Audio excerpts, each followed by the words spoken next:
Un lundi rétro où la grosse franchise, grosse franchise, Avenger, un des événements au niveau film de super-héros, équipe réunie, tout ça.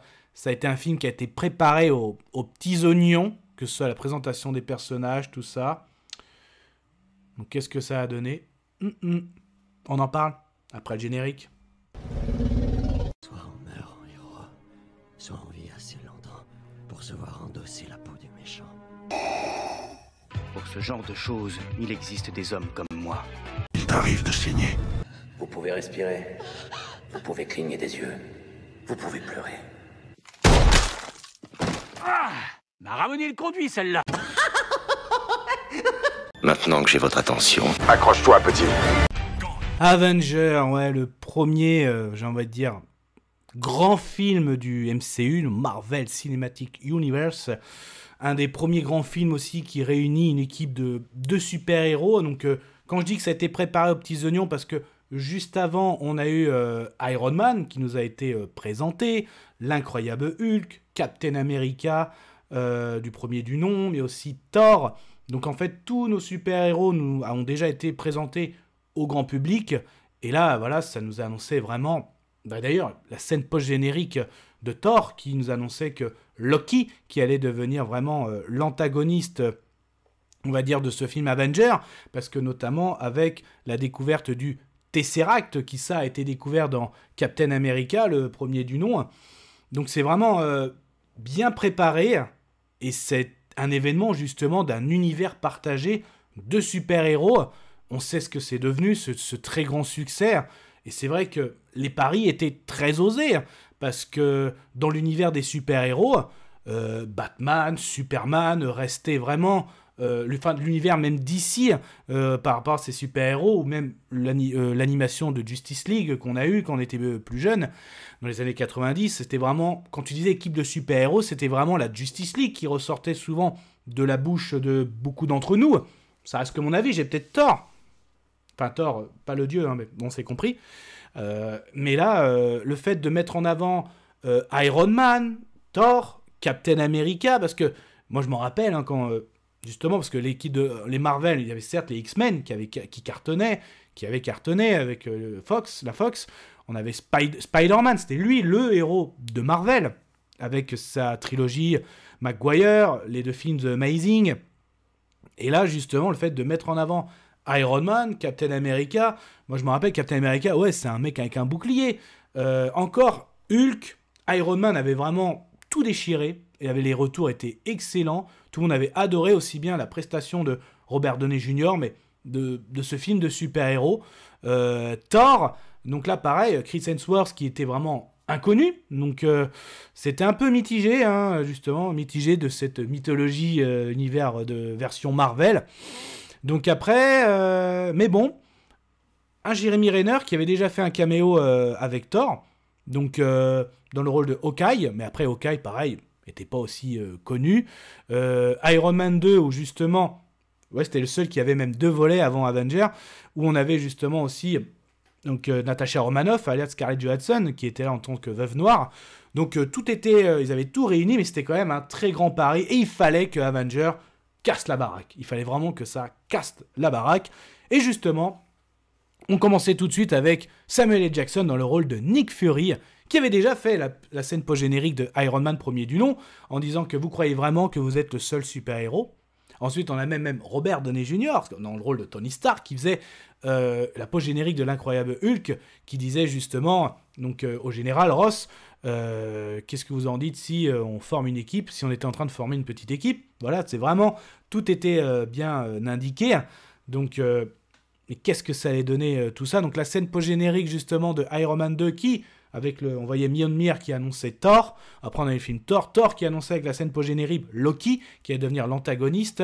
Et forcément, et Captain America, en gros, même si ça se passait dans, à l'époque de la Seconde Guerre mondiale.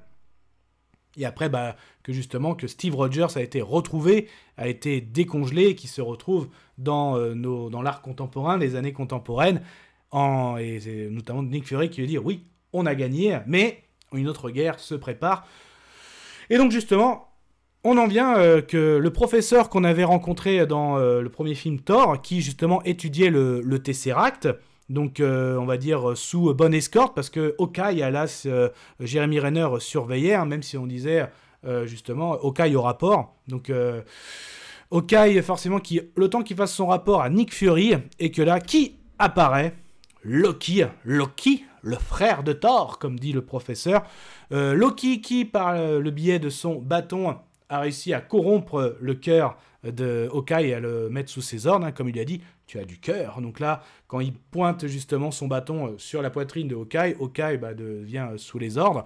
Et donc là, justement, ils arrivent à capturer donc, le Tesseract et à détruire même la base, une des bases du Shield. Et justement, ça se termine avec cette très bonne scène, on va dire, d'action, que Nick Fury déclare à Coulson, mais aussi surtout à Coulson et à sa directrice adjointe, on est en guerre. Et donc là, justement, on apprend, parce que c'est vrai qu'avec les premières scènes post-génériques des films précédents, en gros, que Tony Stark avait été approché pour former une équipe de super-héros, mais là, on apprend que quand Nick Fury a ces espèces d'écrans-là, en gros, qu'ils étaient pas pour, parce que ce ne sont pas des militaires, ce ne sont pas des soldats, ils sont incontrôlables. Donc en gros, que même Tony Stark n'avait pas forcément un profil approprié pour ça, notamment avec les scandales qu'il y avait, je rappelle, en Iron Man 2, où justement, en gros, Tony Stark s'est un peu moqué, hein, il se moquait un peu du gouvernement et même de l'armée, donc il y avait un peu ça, donc ça, chacun après se fait son propre avis, comment ça se passe tout ça. Petit café, des poules, donc il n'est pas là, mais bon. On était encore sur une partie de... Et encore, hein, le premier film Iron Man n'était pas sous l'ère Disney. Donc on était encore tout au début. Et c'est le cas, mais Spider-Man, les droits sont toujours à Sony. Mais là, c'était exclusif. Et les X-Men étaient 4 Fantastiques et tout, était encore sous la Fox. Donc Deadpool aussi. Où j'en étais? Oui. Donc du coup... Nick Fury quand même veut réunir, il n'y a pas le choix, cette fameuse équipe, ces futurs Avengers. Donc même si on apprend que Romanoff était en mission, donc là elle reçoit un appel de Coulson en pleine mission. Donc pour elle, désolé, j'ai autre chose à faire. Non mais si Barton est passé à l'ennemi, donc c'est là qu'on va apprendre que Barton et Romanoff avaient vraiment un lien, hein, vraiment ce sont les deux meilleurs agents du Shield et qu'ils avaient un lien. Donc là, par une scène de combat qui est vraiment pas mal du tout, elle règle ça en 2-3 minutes. Coulson lui demande d'aller chercher l'armoire à glace, de recruter l'armoire à glace. Pour elle, c'est bon, j'ai assez donné avec Stark par rapport notamment à Iron Man 2. Je vous parle de l'autre, je m'occupe de Stark. Et oui, parce qu'en fait, elle va aller trouver notre Banner, oui, qui n'est plus joué par Monsieur Norton, mais Mark Ruffalo qui prend le rôle. Donc c'est là aussi, on a eu un recasting. Et pas mal aussi, hein, donc là quand elle va, le petit déjà, on nous présente Mark Ruffalo, hein, bien sûr, le petit échange qu'ils ont eu tous les deux, elle lui explique bien que le Shield a fait en sorte de vous protéger de vos autres menaces, hein, que ce soit Ross et compagnie. En gros, on a fait exprès de vous laisser tranquille, mais là on a besoin de vous. Et en gros, elle lui dit, pas vraiment besoin de Hulk, mais plutôt besoin du professeur, voilà. Donc... du professeur Banner. Mais oui, bah oui, parce que comme il y a, on va dire, ce qu'a capturé Loki, émet des rayons gamma, et on estime que c'est l'expert mondial de l'univers gamma. Donc c'est pour ça qu'on veut bien le professeur Banner et pas l'autre, et si l'autre arrive, on s'en chargera. Donc en gros, le Banner est recruté un petit peu par le biais à la Nick Fury. Il y a une entourloupe. Mais c'est pas mal, franchement c'est pas mal. Et du coup, Coulson va dans la fameuse tour Stark, qu'il a ici à rendre par une énergie, c'est comme ça qu'on nous le présente, une énergie autonome où la tour Stark est alimentée. Donc on revoit Pepper, tout ça. Coulson qui arrive à quand même à prendre les codes on va dire, les protocoles de Jarvis de sécurité, il arrive à rentrer, et là on lui présente justement ça, et nous on nous présente aussi comme quoi une équipe était prévue, même Pepper qui dit une équipe était prévue, comme quoi même si je n'étais pas au courant. Mais non, donc en gros, mais là, il n'y a pas le choix, il y a vraiment une menace, donc il faut recruter, donc il faut faire cette fameuse équipe, et on a besoin de Tony Stark, et notamment d'Iron Man. Donc là, c'est pas mal du tout. On apprend aussi que Coulson était très fan de Steve Rogers, alias Captain America, et le fait que, oui, Captain America a été décongelé, parce que Nick Fury est allé voir Captain America, elle a une super scène, je trouve, d'introduction, quand tu le vois, quand il fait du corps à corps avec son sac de frappe, avec les impacts, et tu revois des flashbacks de Captain America, tu sens en fait le soldat qui a le traumatisme de la guerre, donc tout jusqu'à exploser, c'est pas le premier, les sacs de frappe. Nick Fury dit qu'on a besoin de Captain America pour ce qu'il voit. Et d'ailleurs, qu'est-ce que vous connaissez sur le Tesseract? Steve Rogers qui répond fallait mieux le laisser au fond de l'océan. En gros, c'est un nid à problème. Mais ça reste un soldat, donc forcément, il va accepter, bien sûr, de prêter main forte, justement. Ça reste le soldat, le Captain America. Et donc, du coup, première réunion qu'on voit Natasha Romanoff, Steve Rogers, Bruce Banner, pour l'instant. Et en fait, on découvre aussi, nous, l'héliporteur. Donc au début, pour nous, c'est un porte-avions, mais ça décolle et on découvre l'héliporteur, magnifique, je trouve d'ailleurs. C'est très bien fait au niveau effets spéciaux, au niveau présentation. C'est très beau à voir, on voit l'héliporteur. Même à la fin, tu as Steve Rogers qui donne limite un pourboire à quelqu'un du personnel. Très bien, franchement, la présentation. Là-dessus, il n'y a pas de souci. Donc certes, on donne le laboratoire au professeur Banner pour essayer de trouver où se trouve le Tesseract, bien sûr, avec forcément tout ce qu'il lui faut.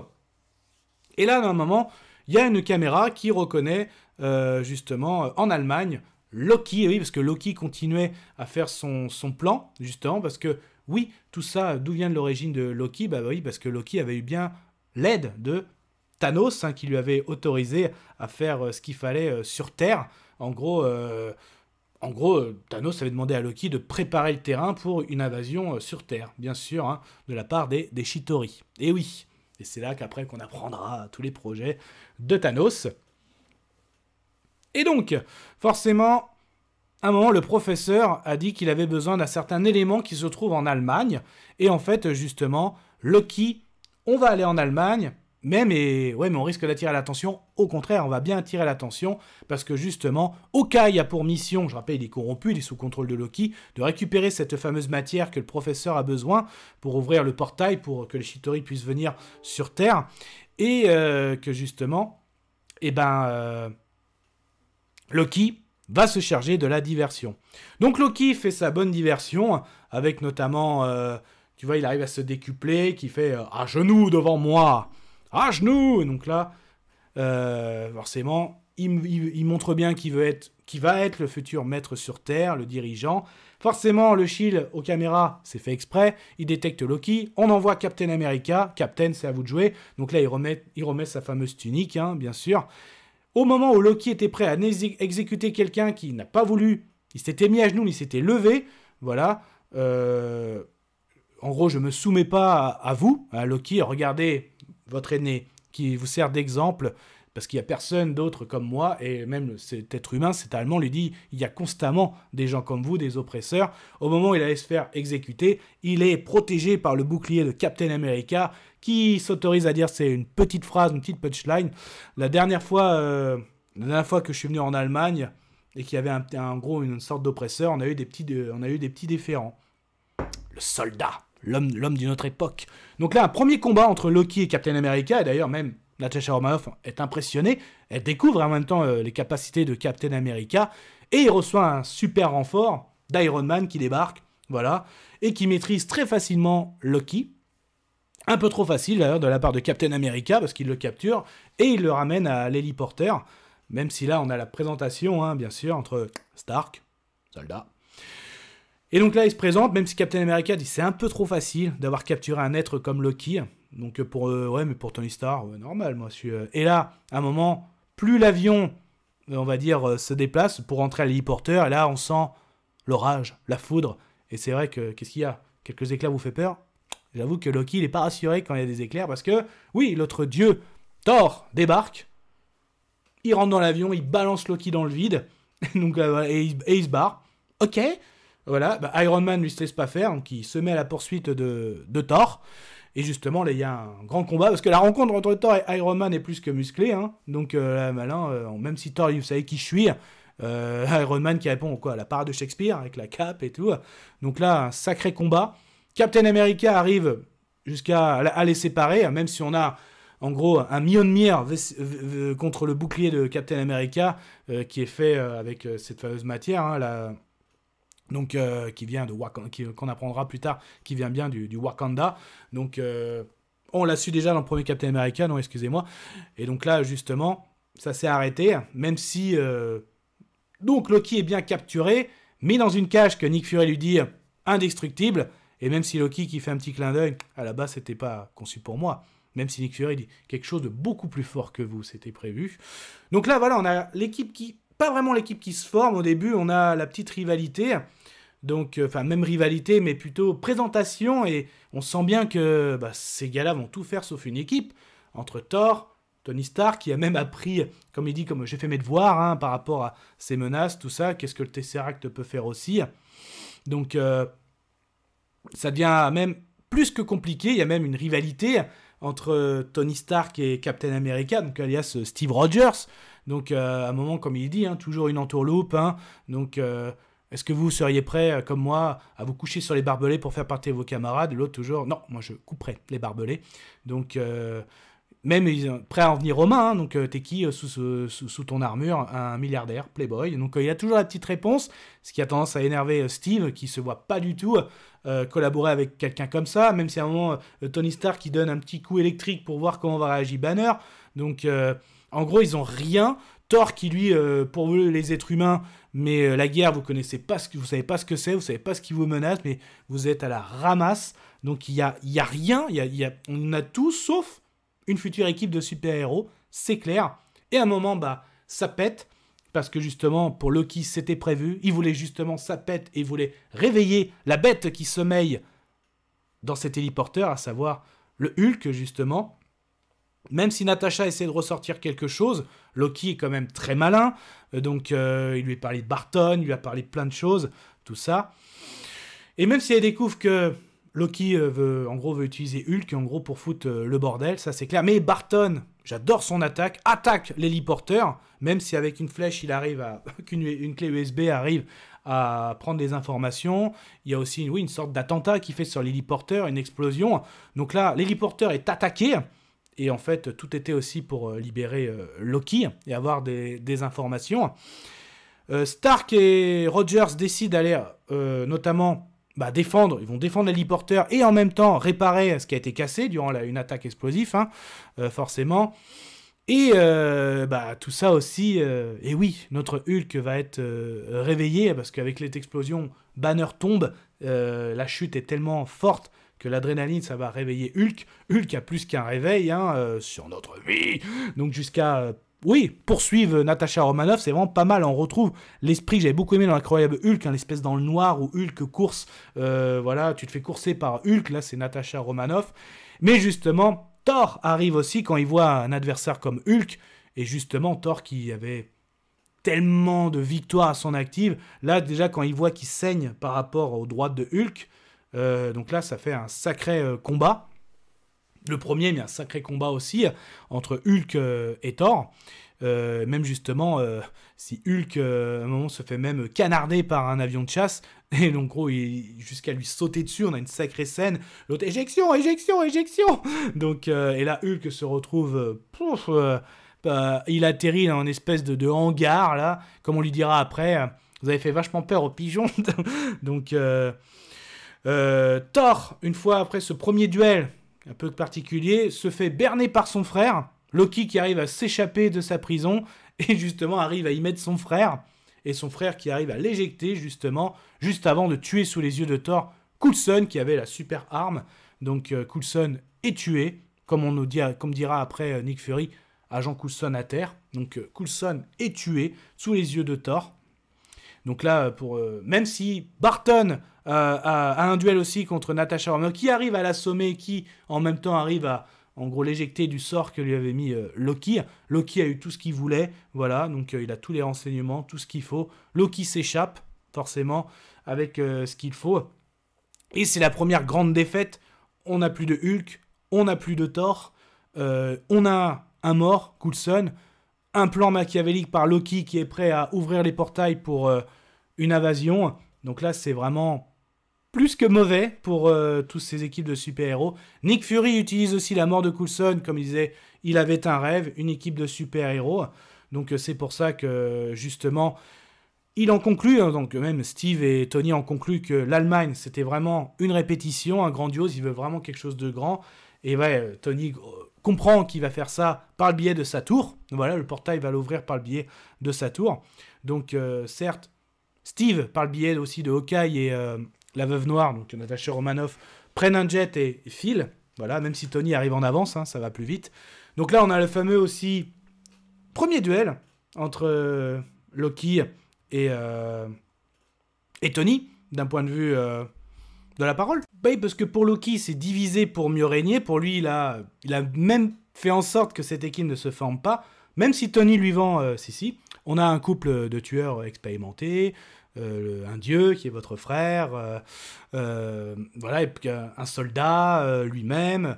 Donc, et moi j'ai une armée, mais nous on a un Hulk qui restera d'ailleurs une référence, parce que Loki le dira après d'Avengers Infinity War, hein, quand il dira à Thanos, mais nous avons un Hulk. Donc ça reste aussi une référence. Même si Loki essaye de le contrôler, il paraît que ça marche pas tout le temps, pour notamment tous ceux qui font de l'hypnose, tout ça. Il le balance à travers une fenêtre, même s'il est en chute libre. Il arrive à avoir une nouvelle armure. Donc, et bien sûr, même s'il dit ces mots, il va venger Phil Coulson. Voilà, donc, mais sauf que ça y est, le portail est ouvert, les premières Chitauri arrivent. Donc Tony se lance déjà dans la bataille.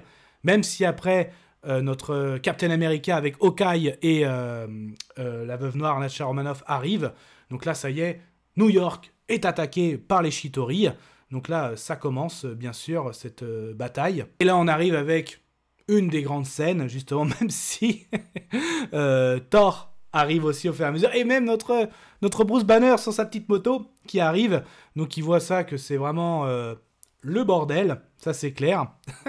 Et là, justement, même si on avait une espèce d'escadron hein, des Chitauri qui arrive, qui fout le bordel, et même si l'escadron arrive vers notre équipe d'Avengers, ouais, je les ai dit comme ça, parce que ça y est, l'équipe va vraiment se former pour moi à ce moment, quand Captain America dit ouais, c'est vrai, docteur, c'est vrai que ce serait bien de vous mettre en colère, le voilà mon secret, Captain.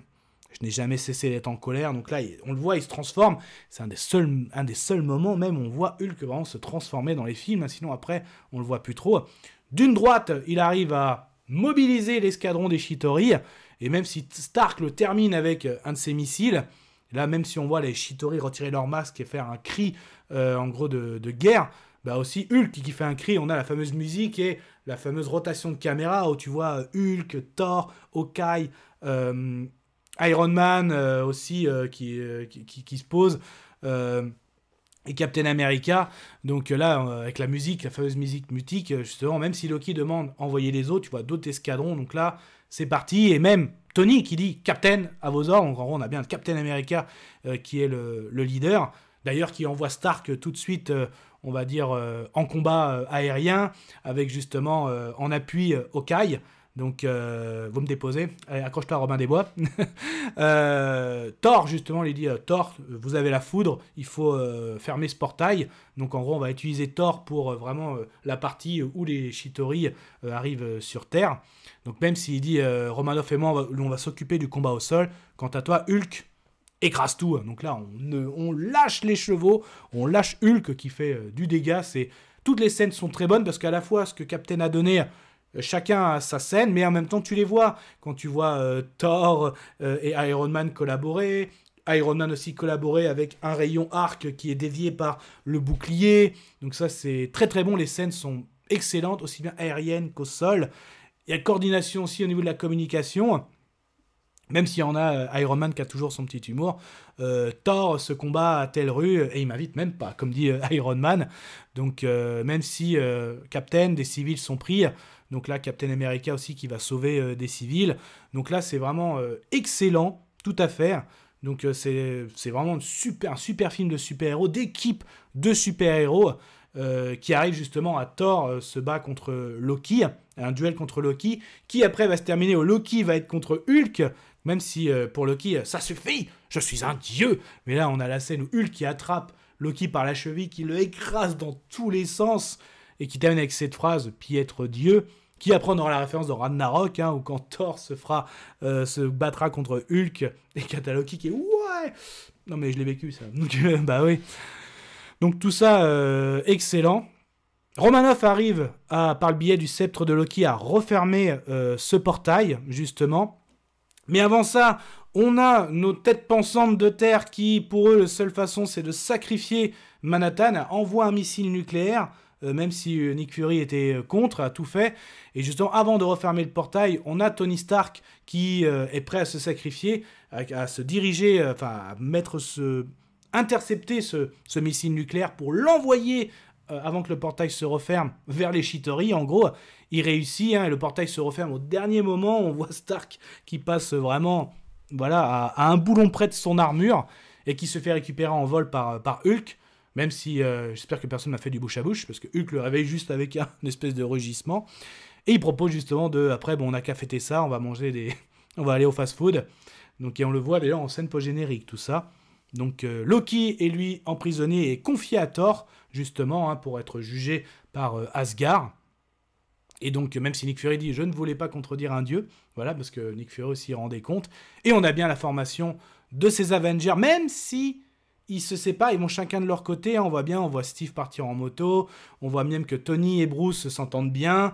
Donc, pareil pour Hawkeye et Romanoff. Que Thor est reparti aussi, bien sûr, sur Asgard. Mais en gros, que s'il y avait besoin, que l'équipe était prête à se reformer, même si Nick l'avait dit, parce qu'ils savent qu'on a besoin d'eux. Donc voilà, c'est vraiment un film super événement. Pour moi, c'est le film référence d'équipe de super-héros. Ça, c'est clair, vraiment des poids lourds. C'est là que ça a mis en avant à la fois ses personnages et ses acteurs. Parce que c'est vrai qu'on disait que, notamment pour l'univers DC, que c'est dur pour un acteur d'avoir le rôle de Batman, Superman, Green Lantern, que là, en fait, on dit toujours que c'est Robert Downey Jr. qui a fait exploser Iron Man, c'est Chris Evans qui a fait exploser Captain America, Chris Hemsworth, Thor, etc. Que là, c'est vraiment l'acteur qui a rendu célèbre ces super-héros par le biais du grand écran. Donc voilà un petit peu. Donc ça reste, pour moi, vraiment quelque chose, ce film, et je voulais vous partager. C'est pour ça que les lundis qui vont suivre est vraiment consacré aux Avengers.